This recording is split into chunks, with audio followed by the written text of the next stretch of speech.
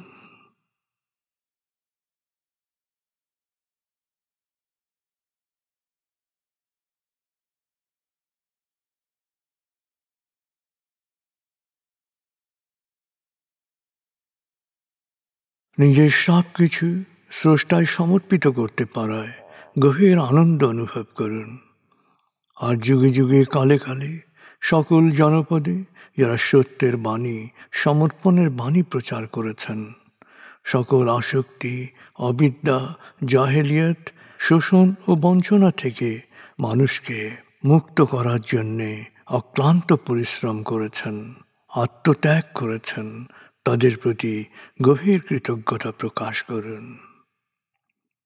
সকল নবী রসুল, বাণীবাহক, বিশেষভাবে প্রিয় নবী হযরত মুহাম্মদ সাল্লাল্লাহু আলাইহি ওয়াসাল্লামের প্রতি গভীর গভীর কৃতজ্ঞতা প্রকাশ করুন।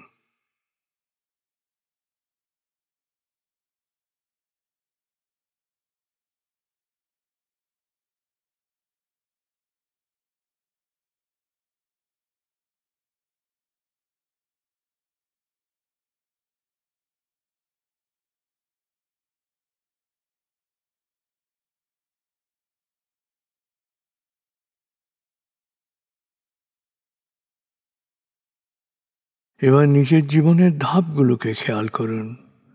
জীবনের প্রতিটি ধাপে যাদের কাছ থেকে উপকৃত হয়েছেন তাদের কথা এক এক করে মনে করুন, তাদের প্রতি গভীর কৃতজ্ঞতা প্রকাশ করুন।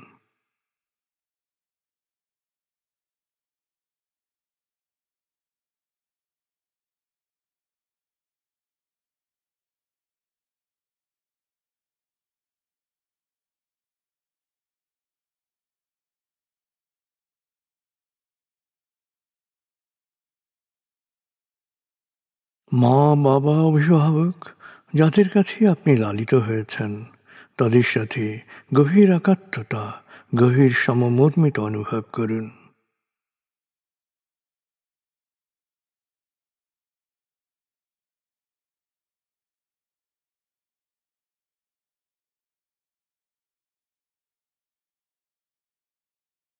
তারা কোনো রোগ ব্যাধি বা বয়সজনিত অক্ষমতায় আক্রান্ত হয়ে থাকলে তারা শৈশবে যে মমতায় আপনাকে লালন করেছেন একই মমতায় তাকে লালন করুন।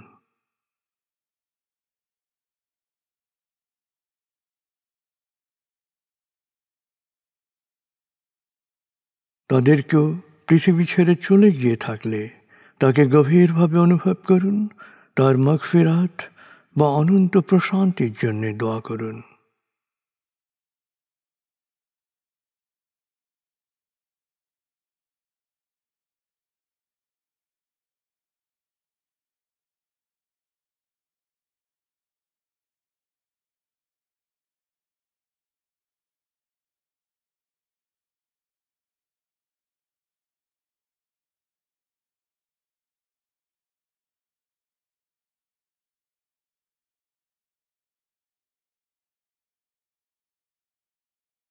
স্বামী, স্ত্রী, ভাই, বোন, ছেলে, মেয়ে, আত্মীয় স্বজন, প্রতিবেশী এবং আত্মার আত্মীয় যারই যে কোনো শারীরিক মানসিক কষ্ট থাকুক, দুঃখ থাকুক, যন্ত্রণা থাকুক, এক এক করে তাদের দুঃখ, কষ্ট, যন্ত্রণা, অশান্তি খেয়াল করুন। এক এক করে তাদের দুঃখ, কষ্ট, যন্ত্রণার সাথে সমমর্মিত অনুভব করুন। হৃদয়ের গভীর থেকে তাদের জন্যে প্রার্থনা করুন। এক এক করে সময় নিয়ে প্রার্থনা করুন।